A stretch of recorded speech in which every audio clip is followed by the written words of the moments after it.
화려한 조명이 쏟아지는 서울의 밤. 하지만 그 불빛조차 비추지 못하는 어두운 골목 끝에는 누군가의 눈물로 얼룩진 삶이 숨어 있습니다. 만약 여러분이 세상에서 가장 소중한 사람을 잃었다고 믿고 10년을 보냈는데 어느 날 길거리에서 그 사람과 똑같이 생긴 남자가 초라한 모습으로 서 있는 것을 발견한다면 어떤 기분이 들까요? 오늘 이 이야기는 죽음도 갈라놓지 못한 부모의 천륜과 가혹한 운명 속에서도 아이들을 지키기 위해 자신을 내던진 한 남자의 가슴 아픈 기록입니다. 인간의 의지가 어디까지 버틸 수 있는지, 그리고 진실이 밝혀지는 순간의 전율을 함께 느껴보시길 바랍니다. 차가운 겨울바람이 옷깃을 파고드는 어느 늦은 오후, 서울 외곽의 재래시장 입구에서 민주는 낡은 손수레를 밀며 자리를 잡았습니다. 그의 등에는 이제 겨우 2살이 된 막내딸이 포대기에 쌓여 잠들어 있었고 4살배기 아들은 그의 바짓가랑이를 붙잡고 추위에 떨고 있었습니다. 민준의 손은 이미 동상에 걸려 붉게 터져 있었지만 그는 쉴 새 없이 김이 모락모락 나는 찐빵을 솥에 올렸습니다. 그의 눈동자는 깊은 슬픔과 피로에 잠겨 있었으나 아이들을 바라볼 때만큼은 미세한 온기가 감돌았습니다. 민주는 자신이 누구인지 어디서 왔는지 기억하지 못합니다. 10년 전 머리에 큰 부상을 입은 채 바닷가에서 발견된 이후로 그의 세상은 오직 생존과 2 아이뿐이었습니다. 과거를 잃어버린 남자의 심정은 마치 끝이 없는 미로를 걷는 것과 같습니다. 거울 속에 비친 자신의 얼굴조차 낯설게 느껴질 때마다 그는 가슴 한구석이 텅 빈 것 같은 지독한 공허함에 시달렸습니다. 그 공허함은 단순한 기억상실 이상의 고통이었습니다. 문득문득 떠오르는 고급스러운 저택의 잔상, 따뜻한 어머니의 품냄새, 그리고 누군가 자신을 준하라고 부르던 다정한 목소리. 하지만 현실은 차가운 길바닥과 하루 한 끼를 걱정해야 하는 비참한 처지였습니다. 민주는 매일 밤 좁은 단칸방에서 잠든 아이들의 얼굴을 보며 소리 없이 울었습니다. 나는 왜 이렇게 살아야 하는가? 내 부모님은 어디에 계실까? 혹시 나를 찾고 있지는 않을까 하는 의문들이 그를 괴롭혔습니다. 하지만 아이들의 가냘픈 숨소리를 들으면 그는 다시 마음을 다잡아야 했습니다. 슬퍼할 시간조차 그에게는 사치였기 때문입니다. 그는 사회의 가장 낮은 곳에서 소외된 자의 서러움을 온몸으로 받아내며 자신을 죽이고 오직 아버지만으로 살아가고 있었습니다. 그의 어깨를 짓누르는 것은 가난만이 아니었습니다. 그것은 정체성을 잃어버린 인간이 느끼는 근원적인 고독과 혹시라도 자신이 나쁜 사람이라 버려진 것은 아닐까 하는 자기 혐오에 가까운 불안감이었습니다. 한편 대한민국 재계에서 손꼽히는 한성그룹의 박 회장 내외는 10년째 멈춰버린 시간 속을 살고 있었습니다. 그들에게는 세상 무엇보다 귀했던 외아들 도준이 있었습니다. 도준은 지적이고 따뜻한 청년이었으나 10년 전 불의의 사고로 바다에서 실종되었습니다. 경찰은 시신을 찾지 못한 채 사망으로 결론지었지만 어머니인 이 여사는 단 한순간도 아들의 죽음을 인정하지 않았습니다. 매년 아들의 생일이 돌아오면 그녀는 정성껏 음식을 차려놓고 현관문이 열리기만을 기다렸습니다. 박 회장 역시 겉으로는 단호하고 냉철한 경영자의 모습을 유지했지만 서재 깊숙한 곳에 숨겨둔 아들의 사진을 보며 남몰래 눈물을 훔치는 노인이었습니다. 돈과 권력은 그들에게 아무런 위로가 되지 못했습니다. 아들을 잃은 부모에게 화려한 저택은 그저 넓고 차가운 감옥일 뿐이었습니다. 그러던 어느 날, 이 여사는 유독 가슴이 답답하고 아들의 목소리가 귓가에 쟁쟁하게 들리는 기현상을 경험합니다.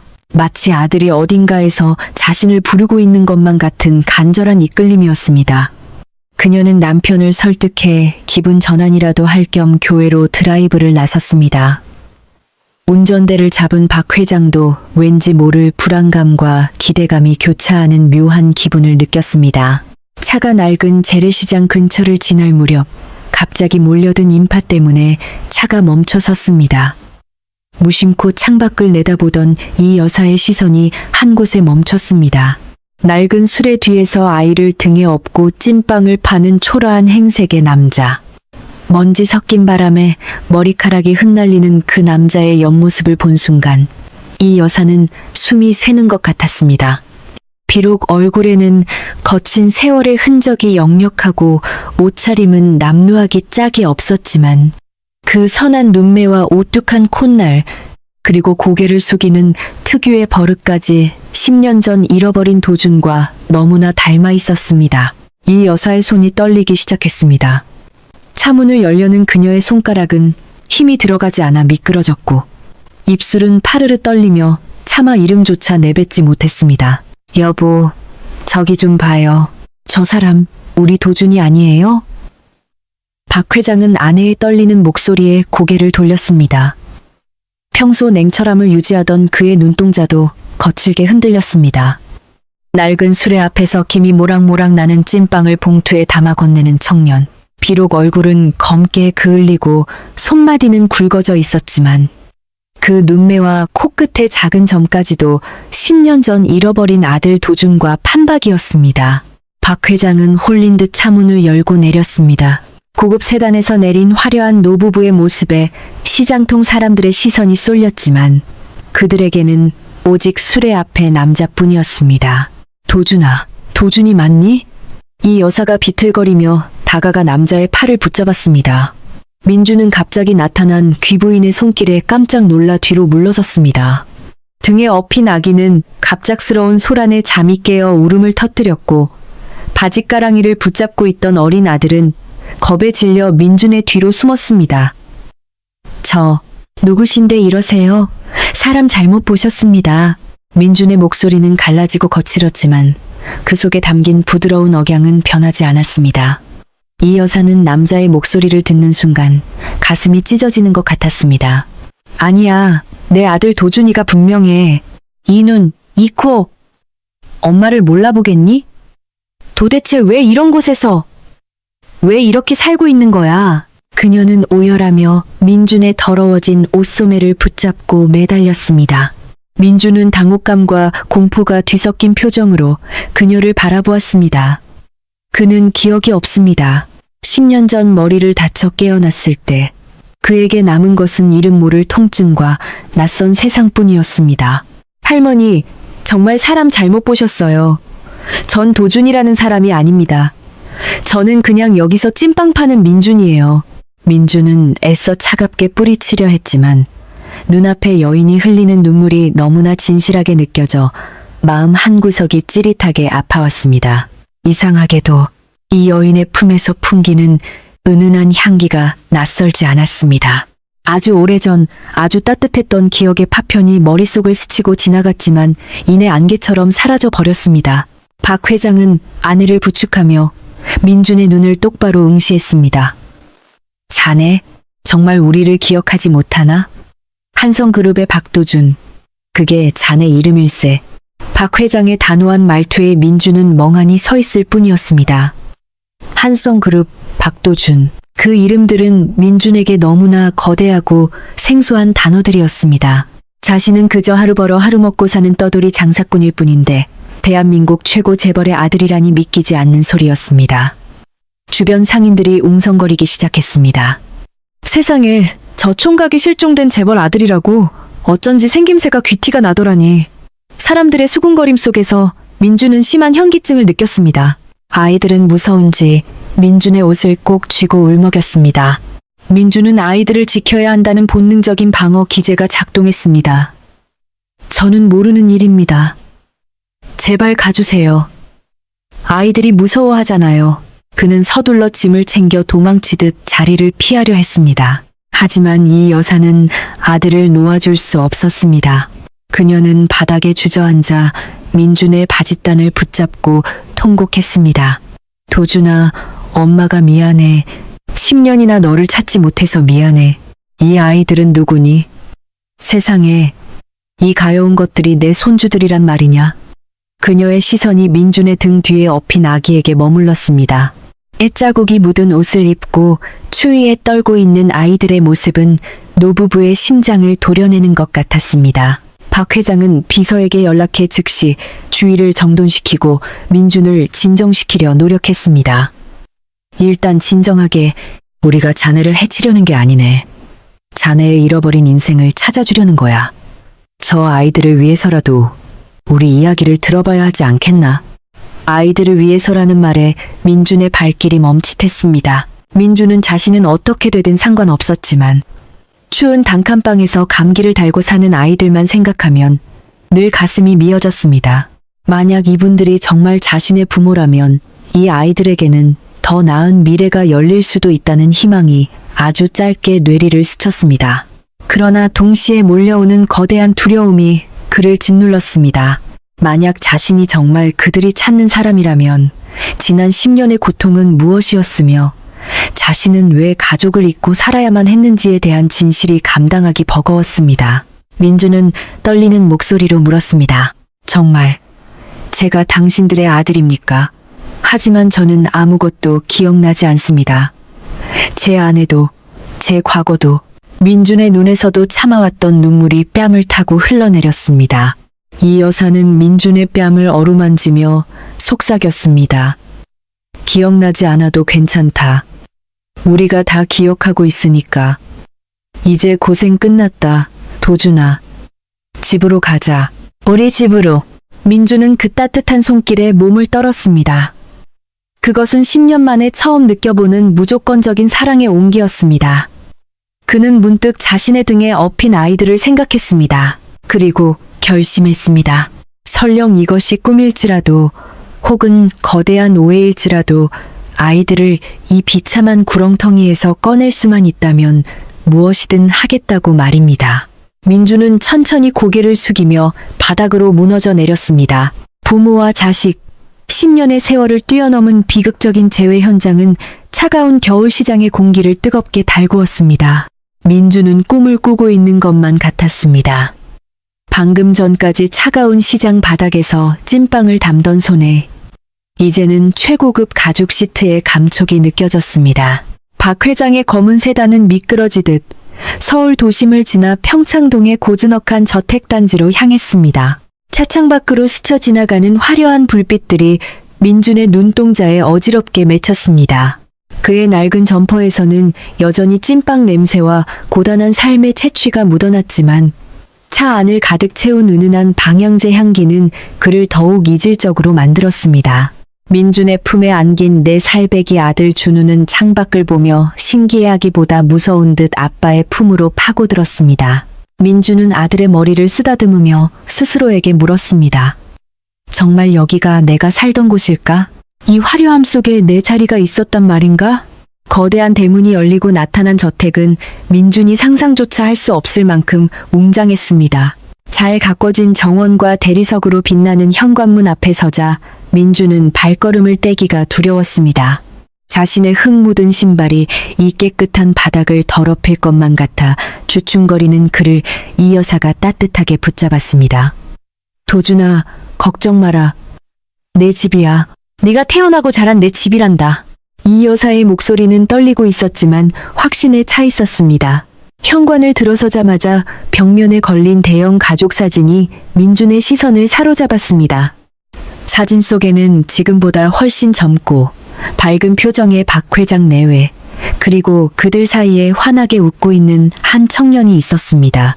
그 청년의 얼굴은 거울 속 민준의 얼굴에서 고생의 흔적만을 지워낸 모습 그대로였습니다. 민준은 그 사진을 보는 순간 심장이 내려앉는 것 같은 충격을 받았습니다. 부인할 수 없는 진실이 눈앞에 실체로 다가왔기 때문입니다. 하지만 이상하게도 머릿속은 여전히 하얗게 비어 있었습니다. 사진 속의 남자가 자신이라는 사실은 눈으로 확인할 수 있었지만 가슴으로는 느껴지지 않았습니다. 기억을 잃은 인간에게 과거란 타인의 기록물과 다를 바 없었습니다. 민주는 거대한 저택의 거실 한복판에 서서 지독한 소외감을 느꼈습니다. 아이들은 낯선 환경에 겁을 먹고 울음을 터뜨렸습니다. 아빠, 집에 가자. 우리 집, 좁은 방으로 가자. 준우의 외침에 민준의 가슴이 미어졌습니다. 아이들에게는 춥고 좁은 단칸방이 유일한 안식처였던 것입니다. 박 회장은 즉시 가사 도우미들을 시켜 아이들을 씻기고 깨끗한 옷으로 갈아입히게 했습니다. 민준 역시 따뜻한 물이 쏟아지는 욕실로 안내되었습니다. 김이 모락모락 나는 욕조에 몸을 담갔지만 민준은 편안함 대신 불안함을 느꼈습니다. 뜨거운 물이 피부에 닿을 때마다 시장에서 겪었던 수많은 멸시와 고통의 기억들이 씻겨 내려가는 것 같았지만 동시에 민준으로서 살아온 10년의 정체성마저 사라질까봐 두려웠습니다. 씻고 나온 민준에게는 최고급 소재의 실내복이 준비되어 있었습니다. 거울 앞에 선 남자는 더 이상 찐빵 장수가 아니었습니다. 세련된 옷차림을 한 그는 영락없는 재벌가의 후계자 도준이었습니다. 하지만 거울 속의 남자는 슬픈 눈으로 민준을 응시하고 있었습니다. 저녁 식사 시간, 진수성찬이 차려진 테이블 앞에 앉은 네 식구는 기묘한 분위기에 휩싸였습니다. 이 여사는 민준의 접시에 연신 고기 반찬을 올려주며 눈물을 훔쳤습니다. 도준아, 네가 제일 좋아하던 불고기다. 많이 먹으렴. 그동안 얼마나 굶주렸으면 이렇게 야위었니. 민준은 젓가락을 들었지만 손이 떨려 음식을 제대로 집을 수 없었습니다. 옆에서 허겁지겁 고기를 먹는 아이들을 보며 박 회장은 만감이 교차하는 표정을 지었습니다. 도준아, 천천히 생각하거라. 서두를 것 없다. 네가 돌아온 것만으로도 기적이니까. 하지만 궁금하구나. 그동안 어떻게 지냈는지, 그리고 이 아이들의 어머니는 어디 있는지. 박 회장의 질문에 민준의 눈동자가 흔들렸습니다. 민준은 천천히 입을 열었습니다. 기억이 나지 않습니다. 깨어났을 때 저는 남해의 어느 작은 어촌 마을에 있었습니다. 머리를 크게 다쳐서 제 이름조차 몰랐죠. 저를 거두어준 분이 제 이름을 민준이라고 지어주셨습니다. 그곳에서 만난 아내와 결혼해 아이들을 낳았지만 아내는 작년 겨울에 병으로 세상을 떠났습니다. 돈이 없어서 병원비도 제대로 못 내고 민준의 목소리가 잦아들었습니다. 아내를 지키지 못했다는 죄책감은 재벌의 아들이라는 화려한 타이틀보다 훨씬 무겁게 그를 짓눌렀습니다. 만약 자신이 진작 가족을 찾았더라면 아내가 그렇게 허무하게 죽지 않았을지도 모른다는 생각이 민준을 괴롭혔습니다. 이 여사는 민준의 손을 꼭 잡았습니다. 미안하다. 정말 미안해. 우리가 너를 더 일찍 찾았어야 했는데, 그 가여운 아이 엄마도 우리가 지켜줬어야 했는데. 식탁은 울음바다가 되었습니다. 민준은 자신의 삶이 두 갈래로 찢어지는 기분을 느꼈습니다. 풍요롭고 따뜻한 도준의 삶과 고통스럽지만 진실했던 민준의 삶. 그는 이제 어디에도 온전히 속하지 못한 이방인이 된 기분이었습니다. 창밖에는 차가운 겨울바람이 불고 있었지만 저택 안은 지나치게 따뜻했습니다. 민준은 문득 창고에 두고 온 자신의 낡은 찐빵 수레가 떠올랐습니다. 그것이 자신의 유일한 실체였던 것처럼 말입니다. 저택에서의 첫날 밤, 민준은 잠을 이룰 수 없었습니다. 구름처럼 푹신한 침대와 최고급 실크 이불은 오히려 그를 불안하게 만들었습니다. 10년 동안 딱딱한 방바닥에서 아이들과 살을 맞대고 자던 습관 때문인지 지나치게 넓은 침대는 마치 망망대해에 떠있는 조각배처럼 느껴졌습니다. 결국 민준은 침대에서 내려와 바닥에 이불을 깔고 누웠습니다. 곁에서 곤히 잠든 준우와 막내딸의 숨소리를 들어서야 겨우 마음이 놓였습니다. 하지만 어둠 속에서 천장을 바라보던 민준의 머릿속에는 아까 본 가족 사진 속 청년의 웃음이 자꾸만 맴돌았습니다. 나는 정말 박도준일까? 그렇다면 왜 나는 가족을 잊었을까? 사고였다고 하기엔 가슴 한구석이 너무 시리고 무겁다. 다음 날 아침, 저택은 분주해졌습니다. 박 회장은 최고의 의료진을 집으로 불러 민준의 상태를 정밀 검사하게 했습니다. 정밀 검사 결과 민준의 후두부에는 오래전 큰 충격을 받은 흉터가 선명하게 남아 있었습니다. 의사는 심한 외상성 뇌손상으로 인한 해리성 기억상실증입니다. 특정 충격이나 장소를 통해 기억이 돌아올 가능성도 있지만 뇌 스스로가 고통스러운 기억을 차단했을 수도 있습니다. 라고 설명했습니다. 이 여사는 그 말을 듣고 다시금 오열했습니다. 아들이 겪었을 그 끔찍한 사고의 순간이 상상되었기 때문입니다. 하지만 민준은 의사의 말을 들으며 묘한 위화감을 느꼈습니다. 고통스러운 기억을 차단했다면 그 사고는 단순한 실족사가 아니었던 건가? 검사가 끝난 후 박 회장은 민준을 서재로 불렀습니다.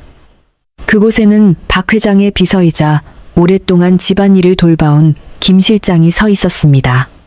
도준아, 네가 없는 동안 많은 일이 있었다. 회사는 커졌고 사람들은 변했지.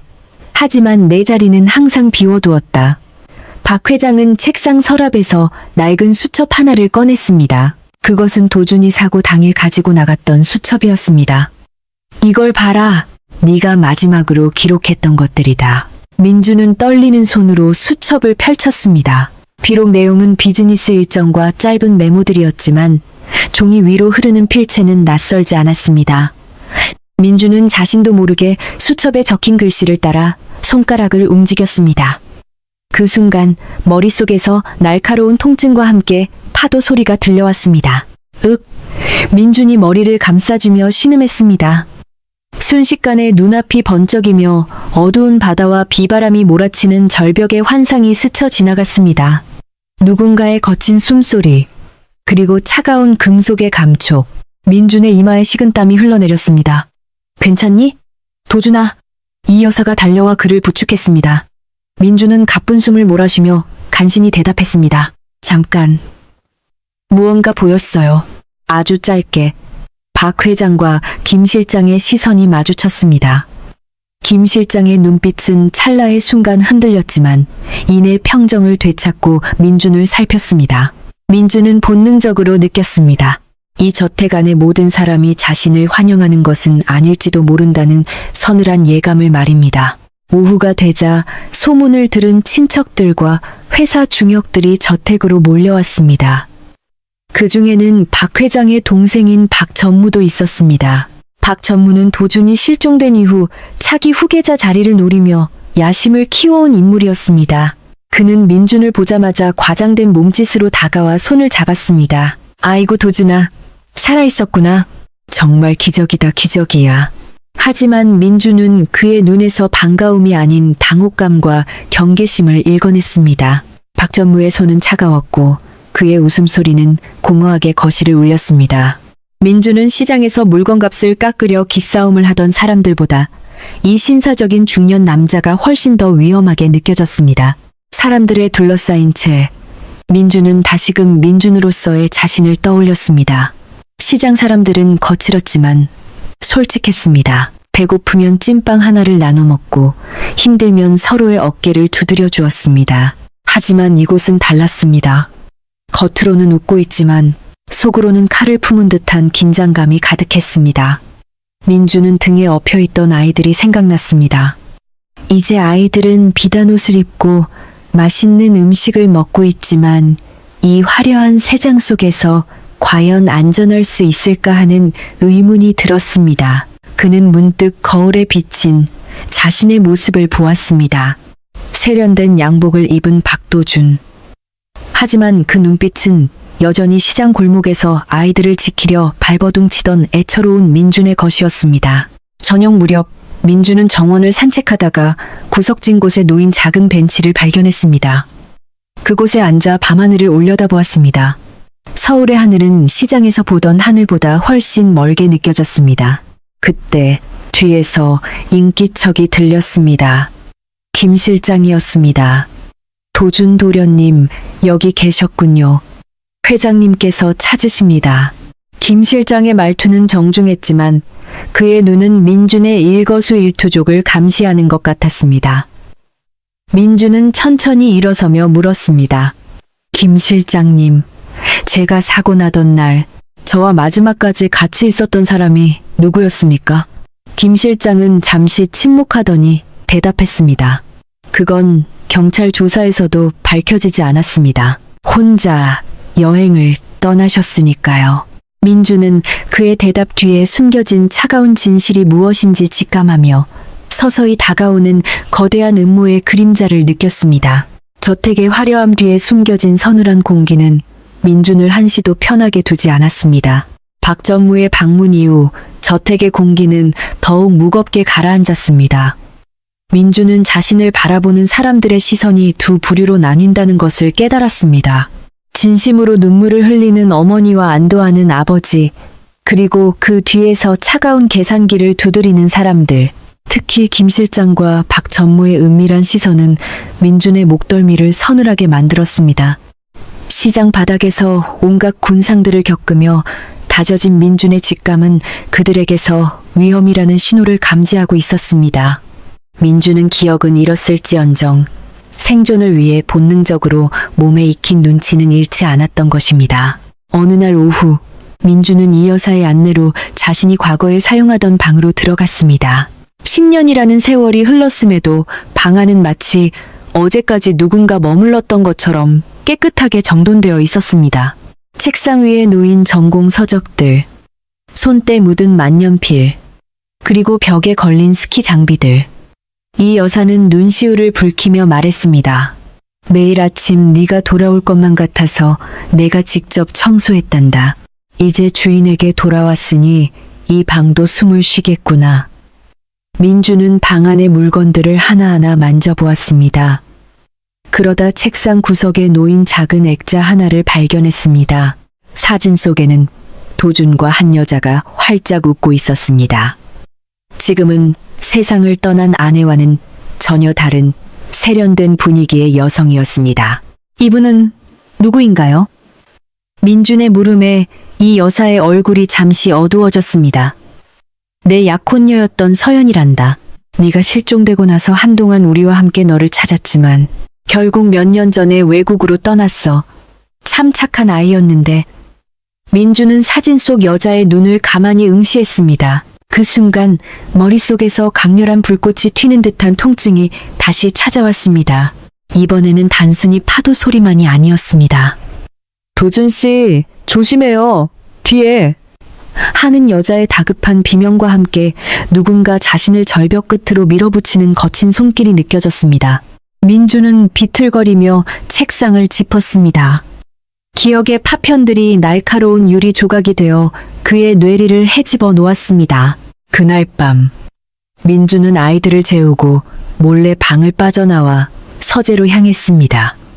박 회장이 잠든 사이 10년 전 자신의 사고 기록을 확인하고 싶었기 때문입니다.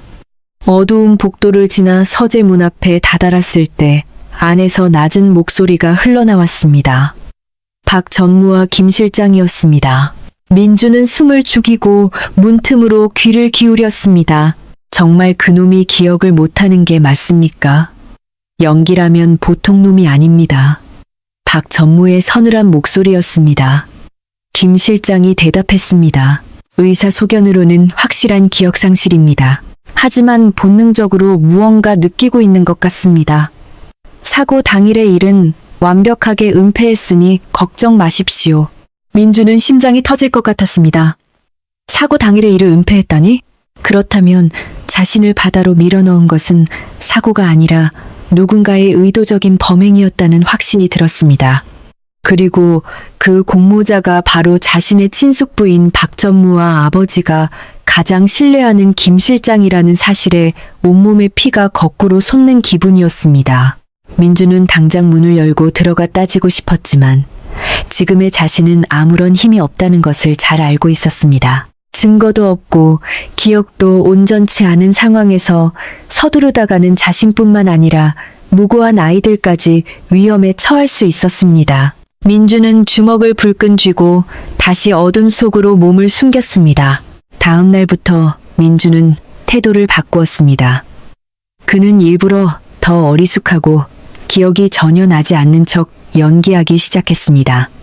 박전무 앞에서는 잔뜩 겁먹은 표정을 지으며 시장에서 장사하던 시절의 비굴한 모습을 흉내냈습니다. 전무님, 저는 이런 곳이 너무 낯설고 무섭습니다.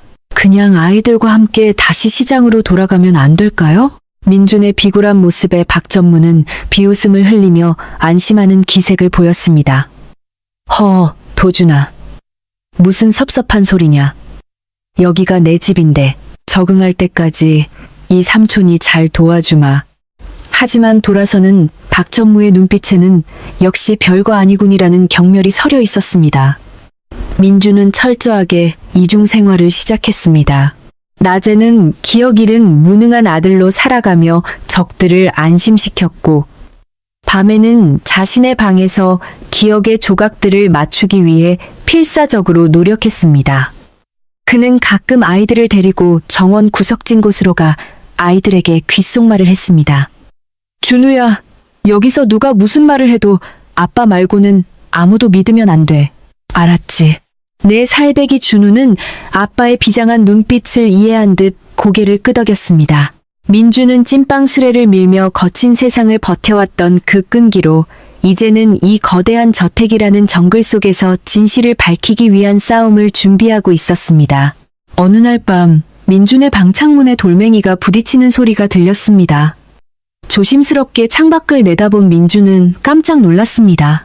정원 나무 뒤에 웬 낯선 남자가 숨어서 자신을 향해 절박한 수신호를 보내고 있었기 때문입니다. 남자는 주변을 살피더니 쪽지 하나를 바닥에 던져두고 어둠 속으로 사라졌습니다. 민주는 숨을 몰아쉬며 정원으로 내려가 그 쪽지를 집어들었습니다. 구겨진 종이에는 투박한 글씨로 이렇게 적혀 있었습니다. 박도준 상무님, 당신은 사고를 당한 게 아닙니다. 10년 전 그날 당신이 저에게 맡겼던 물건을 아직 제가 가지고 있습니다. 민준의 눈동자가 격렬하게 떨리기 시작했습니다. 손에 쥔 쪽지가 바스락거리는 소리가 고요한 정원의 천둥 소리처럼 크게 들렸습니다. 민준은 주변을 살피며 급히 방으로 돌아왔습니다. 심장이 터질 듯이 뛰었습니다. 10년 전 내가 맡겼던 물건이라니? 쪽지의 내용은 민준의 잃어버린 기억 속 어딘가를 날카롭게 건드렸습니다. 그는 기억이 나지 않는 자신의 과거가 무서웠지만 동시에 지금의 비참한 연극을 끝낼 수 있는 유일한 열쇠라는 확신이 들었습니다. 하지만 적들의 감시는 생각보다 치밀했습니다. 방문 너머 복도에서는 규칙적인 발소리가 들렸고 김 실장은 수시로 민준의 방을 체크하며 그의 동태를 살폈습니다. 다음 날 아침 민준은 일부러 평소보다 더 무기력한 모습을 보였습니다. 아침 식사 자리에서 그는 숟가락을 떨어뜨리며 멍한 표정을 지었습니다. 어머니, 머리가 너무 아파요. 시장에서 쓰던 그 낡은 베개가 아니면 잠을 잘 수가 없나 봐요. 이 여사는 안쓰러운 마음에 민준의 손을 꼭 잡았습니다. 그래, 도준아. 아직 적응이 안 돼서 그렇겠지. 오늘은 좀 푹 쉬렴. 민준은 방으로 돌아와 커튼을 쳤습니다. 그리고 감시 카메라의 사각지대를 이용해 아이들의 옷 속에 숨겨두었던 낡은 시장 옷으로 갈아입었습니다. 그는 박 전무가 보낸 감시자들이 자신의 방문 앞을 지키고 있다는 것을 알고 있었습니다. 민준은 방에 딸린 작은 테라스를 통해 배수관을 타고 내려가기로 결심했습니다. 시장에서 짐을 나르며 단련된 몸놀림은 재벌가 자제였던 도준보다 훨씬 빠르고 민첩했습니다. 소리 없이 정원을 가로질러 담장을 넘은 민준은 미리 확인해둔 약속 장소인 시장 변두리의 폐건물로 향했습니다. 그곳은 민준이 찐빵을 팔던 곳에서 멀지 않은 버려진 공장이었습니다. 어둠이 짙게 깔린 폐공장 안으로 들어서자 곰팡이 냄새와 녹슨 철 냄새가 코를 찔렀습니다. 저기요, 쪽지 보내신 분 맞습니까? 민준의 목소리가 공허하게 울려 퍼졌습니다. 그때 어둠 속에서 마른 체구의 남자가 나타났습니다. 10년 전 도준의 전용 운전기사였던 최 씨였습니다. 그는 사고 이후 박 전무의 협박에 못 이겨 종적을 감추고 숨어 살고 있었습니다. 최 씨는 민준의 얼굴을 보자마자 바닥에 넙죽 엎드려 울음을 터뜨렸습니다. 도준 상무님, 살아계셨군요. 정말 죄송합니다. 제가 그때 상무님을 지켜드렸어야 했는데. 최 씨의 흐느낌 속에서 민준은 충격적인 진실을 듣게 되었습니다. 10년 전 도준은 박 전무의 비자금 횡령 증거를 포착했고 이를 회장님께 보고하려던 당일 사고를 당했던 것이었습니다.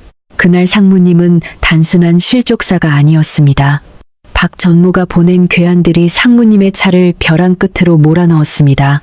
저는 뒤따라가다가 그 광경을 목격했지만 박 전무가 제 가족의 목숨을 담보로 협박하는 바람에 입을 닫을 수밖에 없었습니다. 최 씨는 떨리는 손으로 품 안에서 작은 녹음기와 서류 뭉치를 꺼냈습니다. 이게 상무님이 사고 직전 제게 넘겨주셨던 것입니다. 혹시 내게 무슨 일이 생기면 이걸 꼭 아버지께 전달해달라고 하셨죠. 저는 비겁하게도 10년 동안 이걸 숨겨왔습니다. 민준이 그 물건들을 건네받는 순간 머릿속에서 억눌려 있던 기억들이 폭풍처럼 몰아쳤습니다. 비바람이 치던 그날의 차가운 금속음, 타이어가 지면을 긁는 비명소리, 그리고 차가 바다로 추락하기 직전 자신을 향해 비열하게 웃던 박전무의 얼굴. 모든 것이 선명해졌습니다. 민주는 머리를 부여잡고 바닥에 쓰러졌습니다. 고통스러운 기억이었지만 그것은 민준에게 가장 강력한 무기가 되었습니다. 나는 박도준이다. 내 인생을 뺏고 나를 죽이려 했으며 내 아이들을 가난의 구렁텅이에서 울게 만든 그들을 절대 용서하지 않겠다. 민준의 눈빛은 더 이상 가난에 찌든 소시민의 것이 아니었습니다. 복수심과 정의로 불타오르는 날카로운 칼날과도 같았습니다. 하지만 위기가 닥쳤습니다. 폐공장 밖으로 검은 양복을 입은 사내들이 들이닥쳤습니다. 김 실장이 민준의 탈출을 눈치채고 위치 추적을 통해 따라붙은 것이었습니다. 상무님, 도망치십시오. 여긴 제가 맡겠습니다. 최 씨가 몸을 던져 문을 막았지만 건장한 사내들을 막기엔 역부족이었습니다. 민준은 증거물을 품에 안고 뒷문으로 달렸습니다. 심장이 터질 것 같았고 다리는 후들거렸지만 집에서 아빠를 기다릴 아이들을 생각하며 멈추지 않았습니다. 그는 골목골목을 누비며 시장 상인들만이 아는 지름길을 이용해 추격자들을 따돌렸습니다. 겨우 저택 근처로 돌아온 민주는 담을 넘기 전 잠시 숨을 골랐습니다. 이제 저 문을 넘어가면 다시 기억 잃은 민준으로 돌아가 연기를 해야 합니다. 하지만 손에 쥔 증거물은 차갑고 묵직한 진실의 무게를 전하고 있었습니다. 민준은 결심했습니다. 단순히 자신의 자리를 되찾는 것이 목적이 아니라 박전무와 김 실장이 쌓아올린 가짜성을 완전히 무너뜨리겠다고 말입니다.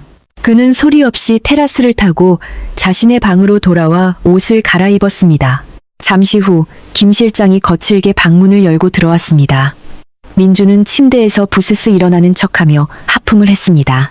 실장님, 무슨 일이죠? 잠 좀 자겠다는데. 김 실장의 의심스러운 눈초리가 방안을 훑었지만 민주는 태연하게 그 시선을 받아냈습니다. 전쟁은 이제 시작이었습니다. 민주는 이제 더 이상 예전의 무기력한 남자가 아니었습니다. 머릿속의 안개는 거쳤고 10년 전의 박도준과 10년간의 민준이 하나로 합쳐져 더욱 단단한 존재가 되었습니다. 하지만 그는 서두르지 않았습니다. 박 전무와 김 실장이 파놓은 함정은 깊고 넓었기에 단 한 번의 실수도 용납되지 않았습니다. 민주는 낮에는 여전히 어수룩한 민준을 연기하며 박 회장에게 다가갈 기회를 엿보았습니다. 그러나 박 전무는 민준의 변화를 본능적으로 감지한 듯했습니다. 그는 민준을 직접 공격하는 대신 민준의 가장 약한 고리인 아이들을 건드리기 시작했습니다. 어느 날 오후 민준이 잠시 자리를 비운 사이 준우와 막내딸이 사라졌습니다. 저택 안은 발칵 뒤집혔고 이 여사는 혼절할 듯 울부짖었습니다. 민준의 가슴은 차갑게 식었습니다. 그는 직감적으로 이것이 박 전무의 지심을 알았습니다. 그때 민준의 휴대폰으로 짧은 메시지가 도착했습니다. 아이들과 함께 정원 끝 별장에 있다. 혼자 와라. 아니면 아이들의 안전은 보장 못한다. 민준은 주먹을 불끈 쥐었습니다. 박 전무는 민준이 기억을 되찾았는지 확인하기 위해 그리고 그를 영원히 입막음하기 위해 아이들을 인질로 잡은 것이었습니다. 민준은 아무에게도 알리지 않고 별장으로 향했습니다. 별장 안에는 박 전무가 거만한 자세로 앉아 있었고 그 옆에는 겁에 질린 준우와 울다 지쳐 잠든 막내딸이 보디가드들에게 둘러싸여 있었습니다. 어이, 도준아. 아니 민준이라고 불러줘야 하나? 박 전무가 비열한 미소를 지으며 물었습니다.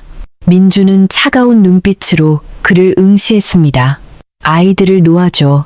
네가 원하는 건 나잖아. 민준의 목소리에서 예전의 어수룩함은 찾아볼 수 없었습니다. 박 전무는 무릎을 탁 치며 웃었습니다. 역시 기억이 돌아왔군. 10년 전에도 넌 너무 똑똑해서 탈이었지. 하지만 그때나 지금이나 넌 내 상대가 안 돼. 박 전무는 비서에게 신호를 보냈고 보디가드들이 민준을 에워쌌습니다.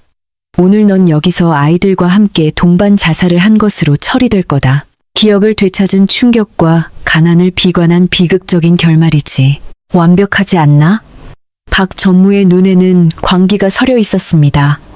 그는 민준이 가져온 증거물들을 빼앗으려 다가왔습니다. 하지만 민준은 이미 시장 골목에서 산전수전 다 겪은 몸이었습니다. 그는 품 안에서 증거물 대신 소형 무전기를 꺼내 들었습니다. 아버지, 다 들으셨습니까? 순간 별장의 문이 거칠게 열리며 박 회장과 경찰들이 들이닥쳤습니다. 박 전무의 얼굴은 순식간에 흑빛으로 변했습니다. 민주는 미리 박 회장에게 최 씨에게 받은 녹음기의 일부를 들려주었고 오늘 이 자리에 도청장치를 설치해 박 회장이 실시간으로 모든 대화를 듣게 했던 것입니다. 박 회장은 분노에 몸을 떨며 동생의 뺨을 휘둘렀습니다.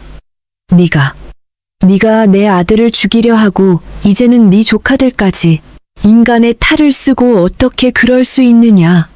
박 전무는 현장에서 체포되었고 김 실장 역시 공모 혐의로 연행되었습니다. 아이들을 품에 안은 민주는 그제야 긴장이 풀린 듯 바닥에 주저앉았습니다. 준우가 아빠의 목을 꼭 껴안으며 속삭였습니다. 아빠, 이제 우리 안 무서워해도 돼? 민주는 아이의 등을 토닥이며 뜨거운 눈물을 흘렸습니다. 10년의 세월, 기억을 잃고 떠돌며 찐빵을 팔던 고단한 시간들이 주마등처럼 스쳐 지나갔습니다. 부모님을 다시 만났고 원수를 갚았으며 아이들에게 안전한 울타리를 만들어 주었습니다. 하지만 민주는 알고 있었습니다. 이것이 끝이 아니라 새로운 시작임을 말입니다. 그날 밤 저택의 거실에 모인 박 회장 내외와 민주는 오랜만에 진정한 평화를 맞이했습니다. 박 회장은 아들의 거친 손을 잡으며 말했습니다. 도준아, 아니 민준아, 네가 겪은 그 10년의 고통을 내가 다 갚아줄 순 없겠지만 이제는 우리가 네 곁에 있겠다. 너는 한성그룹의 후계자이자 우리 집안의 기둥이다.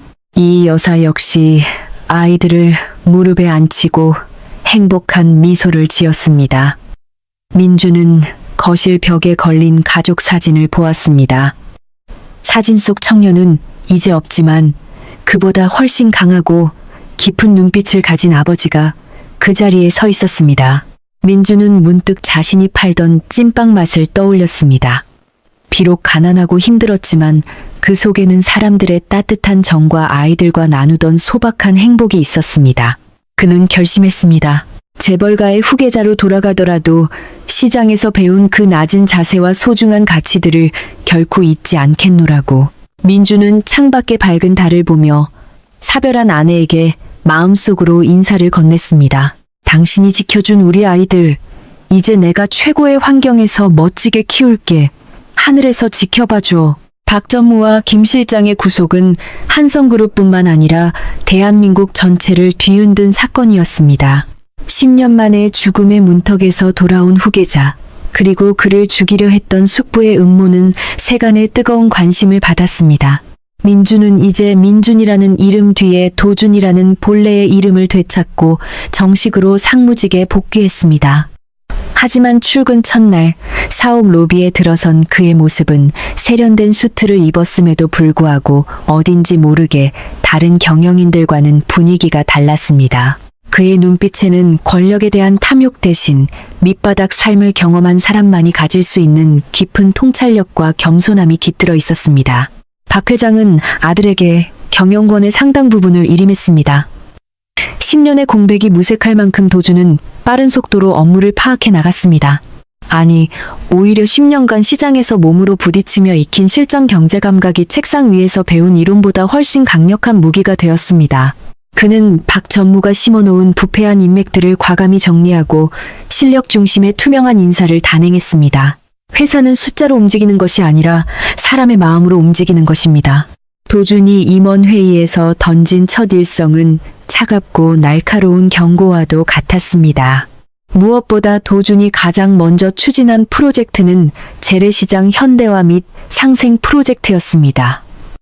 그는 자신이 찐빵 수레를 밀던 그 시장을 잊지 않았습니다. 대기업의 횡포에 밀려 설 자리를 잃어가는 상인들을 위해 유통구조를 개선하고 저금리 대출 시스템을 마련했습니다. 도준은 직접 시장을 방문해 상인들의 거친 손을 잡았습니다. 민준 총각 아니야? 아니, 이제 박상무님이라고 불러야 하나? 나이가 지긋한 생선가게 할머니가 머쓱해하며 묻자 도주는 환하게 웃으며 대답했습니다. 아닙니다, 할머니. 저는 영원한 민준이입니다. 그때 주신 고등어 한 토막 덕분에 저희 아이들이 배를 채울 수 있었습니다. 이제 제가 갚아드릴 차례입니다. 이 여사는 아들의 그런 모습을 보며 눈시울을 붉혔습니다. 10년 전에 도주는 똑똑하지만 다소 차가운 도련님이었지만 지금의 아들은 세상의 아픔을 품을 줄 아는 거목이 되어 돌아왔기 때문입니다. 하지만 회사 내에서는 도준의 이런 파격적인 행보를 못마땅해하는 세력도 여전했습니다. 기업은 이윤을 추구하는 곳이지 자선단체가 아니다라는 비아냥이 들려왔습니다. 그러나 도준은 흔들리지 않았습니다. 그는 직접 현장을 발로 뛰며 상생 경영이 결국 기업의 브랜드 가치를 높이고 장기적인 이익으로 돌아온다는 것을 수치로 증명해 보였습니다. 한편 아이들은 저택 생활에 차츰 적응해 나갔습니다. 준우는 이제 최고급 사립 유치원에 다니며 재능을 꽃피우기 시작했고 막내딸은 할머니의 사랑을 독차지하며 건강하게 자라났습니다. 하지만 도주는 매주 주말이면 아이들을 데리고 예전에 살던 낡은 동네를 찾았습니다. 화려한 현실에 취해 과거의 고난을 잊지 않게 하기 위해서였습니다. 준우야, 네가 지금 누리는 이 모든 것은 당연한 게 아니란다. 우리가 힘들 때 도와줬던 이웃들의 따뜻한 마음을 절대 잊어서는 안 돼. 내 살배기 준우는 아빠의 손을 꼭 잡고 고개를 끄덕였습니다. 도준의 복귀는 단순히 한 개인의 승리가 아니었습니다. 그것은 무너졌던 정의의 회복이었고 절망 속에서도 희망을 버리지 않은 인간 의지의 승리였습니다. 도준은 퇴근 후 서재에 앉아 10년 전 사고를 당했던 그날의 수첩을 다시 펼쳐보았습니다. 이제 그 수첩의 빈 페이지에는 복수가 아닌 새로운 상생의 기록들이 채워지고 있었습니다. 그는 창밖으로 보이는 서울의 야경을 내려다보며 다짐했습니다. 다시는 자신과 같은 억울한 피해자가 생기지 않도록, 그리고 가난 때문에 꿈을 포기하는 아이들이 없도록 자신의 힘을 쓰겠노라고 말입니다. 어느덧 겨울이 가고 봄바람이 불어오기 시작했습니다. 시장 입구, 도준이 찐빵을 팔던 그 자리에는 이제 번듯한 현대식 매장과 상인 쉼터가 들어섰습니다. 개업식 날, 도준은 직접 앞치마를 두르고 찐빵솥 앞에 섰습니다. 모락모락 피어오르는 하얀 김 사이로 도준의 미소가 번졌습니다. 그 찐빵은 이제 세상에서 가장 달콤하고 따뜻한 희망의 맛이 되어 사람들에게 전달되고 있었습니다. 박 회장과 이 여사도 그 곁에서 함께 찐빵을 나누며 진정한 가족의 행복을 만끽했습니다. 시련은 길었지만 그 시련이 남긴 열매는 그 무엇보다 값지고 아름다웠습니다. 박도준 상무로서의 삶은 화려하고 바빴지만 민준이라는 이름으로 살았던 10년의 세월은 여전히 그의 가슴 한구석에 무겁게 자리 잡고 있었습니다. 특히 홀로 아이들을 키우며 고생하다 먼저 떠난 아내에 대한 미안함은 지워지지 않는 문신처럼 남아 있었습니다. 도준은 비서실을 통해 아내의 고향과 남겨진 가족들을 조사하게 했습니다. 아내는 고아로 자란 줄 알았지만 사실은 박전무의 음모에 휘말려 몰락한 집안의 딸이었다는 충격적인 사실이 밝혀졌습니다. 박전무는 도준의 기억을 지운 것도 모자라 그가 사랑했던 여자의 집안까지 처참하게 짓밟았던 것입니다. 도준은 아내의 유골이 안치된 추모공원을 찾았습니다. 최고급 대리석으로 새로 단장한 아내의 묘비 앞에서 도준은 한참 동안 말을 잇지 못했습니다. 미안해. 너무 늦게 알아서 정말 미안해. 도준의 눈물이 비석 위로 떨어졌습니다. 그는 아내의 남동생, 즉 처남인 상우가 현재 심각한 생활고에 시달리며 병원비 때문에 사채업자들에게 쫓기고 있다는 소식을 듣고 곧장 그를 찾아갔습니다. 낡은 고시원 방에서 만난 상우는 매형인 도준을 알아보지 못했습니다. 시장통에서 보던 초라한 매형이 아닌 고귀한 아우라를 풍기는 재벌가 상무의 모습이었기 때문입니다. 상우야, 나다. 준우 아빠. 도준의 목소리에 상우는 고개를 들었습니다. 두 사람은 서로를 끌어안고 한참을 울었습니다. 도준은 즉시 상우의 빚을 청산해주고 그가 꿈꾸던 학업을 이어갈 수 있도록 전폭적인 지원을 아끼지 않았습니다. 이건 누나가 너에게 주는 선물이라고 생각해라. 그리고 이제부터는 내가 네 형이자 든든한 버팀목이 되어주마. 도준의 진심 어린 위로의 상우는 비로소 누나를 잃은 슬픔에서 벗어나 새로운 삶을 시작할 용기를 얻었습니다. 이 과정에서 도준은 박전무가 해외로 빼돌렸던 비자금의 마지막 행방까지 포착하게 됩니다. 박전무는 감옥 안에서도 여전히 추종자들을 이용해 재기를 꿈꾸고 있었습니다. 그는 도준이 추진하는 상생 프로젝트를 방해하기 위해 가짜 뉴스를 퍼뜨리고 주가를 조작하려 획책했습니다. 하지만 도준은 이미 그들의 수법을 꿰뚫고 있었습니다. 그는 10년 전 자신을 밀어냈던 그 바닷가 절벽 근처에 박전무의 잔당들을 불러 모았습니다. 공포에 질린 그들 앞에 선 도준은 차갑게 말했습니다. 당신들이 모시던 박전무는 끝났어. 이제 진실을 밝히고 자수할 기회를 주지. 아니면 법의 심판을 가장 가혹하게 받게 될 것이다. 도준의 단호한 태도와 미리 준비한 결정적인 증거들 앞에 잔당들은 무릎을 꿇었습니다. 이로써 10년 전 실종 사건에 가담했던 모든 인물이 법의 심판대에 서게 되었습니다. 도준은 복수가 아닌 정의를 실현했습니다. 그는 분노에 사로잡혀 자신을 망가뜨리는 대신 그 에너지를 회사를 바로 세우고 사회를 정화하는 데 쏟아부었습니다. 박 회장은 그런 아들을 보며 너는 나보다 훨씬 훌륭한 경영자다라며 극찬했습니다. 이제 한성그룹은 단순한 재벌 기업이 아니라 국민에게 사랑받는, 존경받는 기업으로 거듭나고 있었습니다. 어느 날 저녁, 도준은 부모님과 아이들을 데리고 아내가 생전에 가고 싶어 했던 남해의 작은 바닷가를 찾았습니다. 자신이 처음 구조되어 민준으로 다시 태어났던 그곳이었습니다. 이제 그곳은 슬픔의 장소가 아니라 희망의 상징이 되었습니다. 도준은 아이들과 함께 모래사장을 걸으며 파도 소리를 들었습니다. 예전에는 공포스럽게만 들리던 파도 소리가 이제는 부드러운 자장가처럼 들려왔습니다. 아빠, 저기 봐. 갈매기가 춤춰요. 준우의 해맑은 웃음소리가 바다에 울려 퍼졌습니다. 이 여사는 아들의 손을 꼭 잡았습니다. 도준아, 이제 정말 다 끝난 거지. 우리 다시는 헤어지지 말자. 도준은 어머니의 어깨를 감싸 안으며 고개를 끄덕였습니다. 10년이라는 긴 터널을 지나 비로소 마주한 눈부신 햇살이었습니다. 도준은 가슴속 깊은 곳에 묻어두었던 민준이라는 이름을 꺼내보았습니다. 고통스러웠지만 그 이름 덕분에 그는 진정한 사랑을 배웠고 사람의 소중함을 깨달았습니다. 박도준이라는 신분과 민준이라는 영혼이 완벽하게 조화를 이루며 그는 세상 어디에도 없는 따뜻한 리더로 완성되어 가고 있었습니다. 밤이 깊어지자 도준은 해변에 작은 등불을 띄워 보냈습니다. 하늘에 있을 아내에게 보내는 편지였습니다. 우리는 행복해. 그러니까 당신도 그곳에서 편히 쉬어. 등불은 파도를 타고 멀리 나아갔습니다. 도준의 눈가에는 이슬이 맺혔지만 입가에는 단단한 미소가 걸려 있었습니다.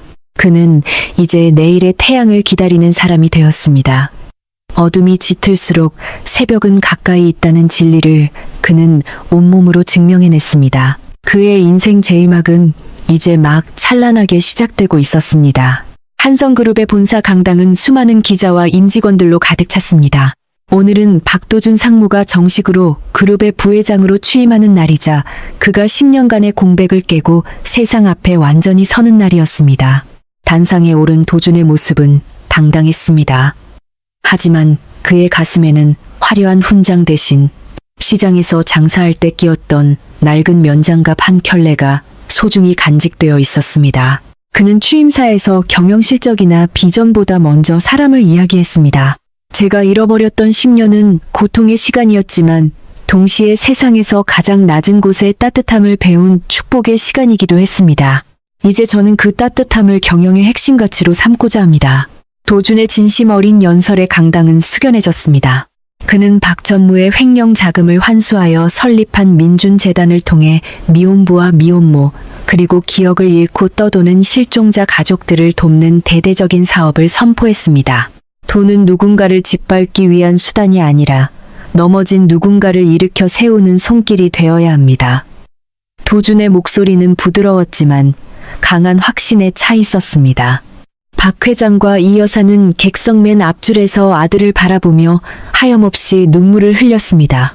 10년 전 잃어버렸던 아들은 단순히 살아 돌아온 것이 아니라 세상을 치유하는 거목이 되어 돌아왔기 때문입니다. 취임식이 끝난 후 도주는 첫 행선지로 화려한 파티장이 아닌 자신이 찐빵을 팔던 옛 시장 골목을 택했습니다. 그는 비서진도 물리친 채 홀로 낡은 시장 길을 걸었습니다. 상인들은 이제 그를 박 부회장님이라 부르며 환대했지만 도주는 여전히 민준이라고 불러주세요라며 웃어 보였습니다. 그는 시장 한복판에 세워진 상인 지원센터를 둘러보며 자신이 고생하던 시절 따뜻한 국밥 한 그릇을 내어주던 욕쟁이 할머니의 손을 꼭 잡았습니다. 할머니 덕분에 제가 여기까지 올 수 있었습니다. 잊지 않겠습니다. 도준의 겸손한 모습은 카메라를 통해 전국으로 생중계되었고 많은 국민의 가슴을 뭉클하게 만들었습니다. 시간이 흘러 도준의 아이들도 무럭무럭 자라났습니다. 준우는 아빠를 닮아 영리하고 정의로운 소년이 되었고 막내딸은 집안의 활력소가 되었습니다. 도준은 아이들에게 늘 강조했습니다. 너희가 입고 있는 이 좋은 옷, 먹는 맛있는 음식은 수많은 사람의 땀방울로 만들어진 것이란다. 그러니 항상 감사하고 베풀며 살아야 한다. 아이들은 아빠의 가르침을 스펀지처럼 흡수하며 건강하게 성장했습니다. 도준은 이제 부와 권력을 가진 재벌 3세가 아니라 진정한 사랑과 책임을 아는 아버지로서의 삶의 가장 큰 자부심을 느꼈습니다. 이 이야기는 우리에게 소중한 교훈을 남깁니다. 인생은 때로 예기치 못한 폭풍우를 만나 우리를 벼랑 끝으로 내몰기도 합니다. 하지만 진실은 결코 침몰하지 않으며 정의는 반드시 승리한다는 고전적인 진리는 여전히 유효합니다. 도준이 10년의 고난 속에서도 아이들을 포기하지 않았던 그 부성애, 그리고 기억을 되찾은 후에도 오만함 대신 겸손을 선택한 그 마음가짐이 결국 기적을 만들어냈습니다. 고난은 사람을 무너뜨리기도 하지만 어떤 이에게는 세상을 바꾸는 가장 강력한 무기가 되기도 한다는 것을 도준의 삶이 증명해 주었습니다. 인간의 욕심은 끝이 없고 권력은 영원할 것 같지만 결국 남는 것은 사랑과 신뢰뿐입니다. 박전무처럼 남의 것을 탐내고 해치려 했던 자는 차가운 감옥에서 외로운 최후를 맞이했지만 잃어버린 자신의 자리를 묵묵히 지켜내고 타인의 아픔에 공감했던 도준은 온 국민의 존경과 가족의 사랑이라는 진정한 왕관을 썼습니다. 여러분의 삶에도 지금 혹시 차가운 겨울바람이 불고 있나요? 기억하십시오. 도준의 찐빵 수레처럼 모락모락 피어오르는 희망의 김은 가장 추운 날에 더욱 따뜻하게 빛나는 법입니다. 지금까지 10년의 세월을 뛰어넘은 기적 같은 재회와 복수, 그리고 진정한 용서에 관한 긴 이야기를 함께 해주셔서 감사합니다.